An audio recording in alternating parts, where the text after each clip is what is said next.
រឿងកដាហកមាណពការកន្លងទៅហើយមានខ្ញុំបម្រើម្នាក់របស់ពេរៀនសីសេដ្ឋីមានកូនប្រុសមួយឈ្មោះកដាហក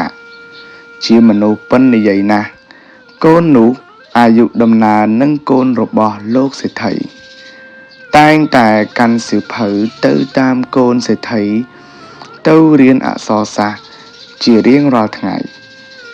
សេដ្ឋីបានបង្គាប់ឲ្យមើលថែរក្សាសេដ្ឋីបុត្រជាកូនកដាហកគិតថាអញធ្វើជាអ្នកបម្រើយ៉ាងនេះបើធ្វើខុសតែបន្តិចបន្តួចសេដ្ឋីនឹងយកទោសធ្វើតណ្យកម្មមិនខានថ្ងៃមួយកដាហកសរសេរសម្បត្តិក្លែងធ្វើជាចดหมายរបស់មហាសេដ្ឋីបង្គាប់ទៅសេដ្ឋីក្នុងជនបទថាកដាហកដែលកាន់សម្បត្តិមកនេះជាកូនបង្កើតរបស់ខ្ញុំជាមហាសេដ្ឋីបើឃើញមកដល់ឲ្យរៀបសំផ្គុំជាមួយនឹងបុត្រីចោះលុះសរសេរហើយលួចត្រារបស់លោកមហាសេដ្ឋីបោះហើយក៏យកទ្រព្យសម្បត្តិជាច្រើនវិចពីរត់សម្ដៅទៅផ្ទះសេដ្ឋីក្នុងជនបទសេដ្ឋី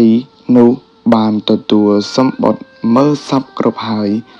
សម្គាល់ថាជាកូនរបស់មហាសេដ្ឋីពិតមែនមានសេចក្តីត្រេកអរណាស់បានរៀបអាពាហ៍ពិពាហ៍ផ្សំផ្គុំកដាហកនិងបុត្រីរបស់ខ្លួនយ៉ាងឆាប់រហ័ស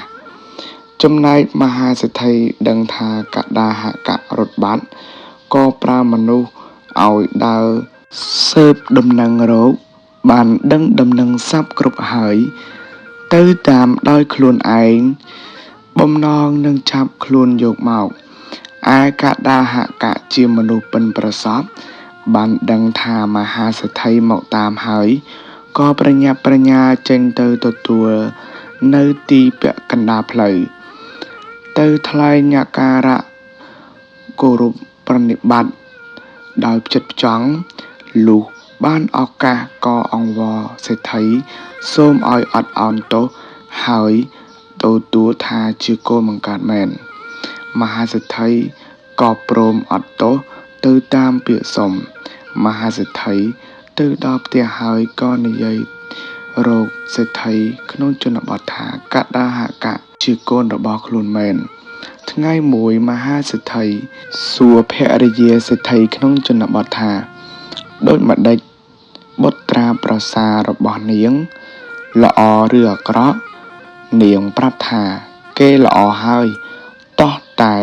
ញ៉ាំញ៉ៅច្រើននិយាយអួតពីរបស់ស៊ីនិងអ្វីគ្រប់យ៉ាងមហាសេដ្ឋីក៏បង្រៀងមុនឲ្យនាងសូត្រក្នុងពេលវេលាដែលកដាហកកំពុងនិយាយអួតថា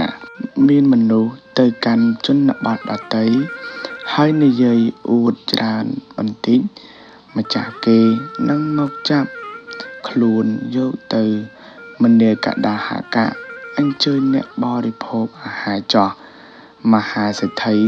ទៅលេងបន្តិចហើយក៏ត្រឡប់ទៅវិញក្រោយមកកដាហកនិយាយរញ៉ាំរញ៉ៅតេះដៀលអួតអាងទៀតភរិយានោះក៏រីងមុនដែលមហាសេដ្ឋីបានបង្រៀនកដាហកបានលើហើយក៏សម្គាល់ថានាងដឹងរឿងដើមរបស់ខ្លួនក៏ស្ងាត់ស្ងៀមលែងរញ៉ាំរញ៉ៅអួតអាងទៀតឡើយចប់រឿងកដាហកមាណព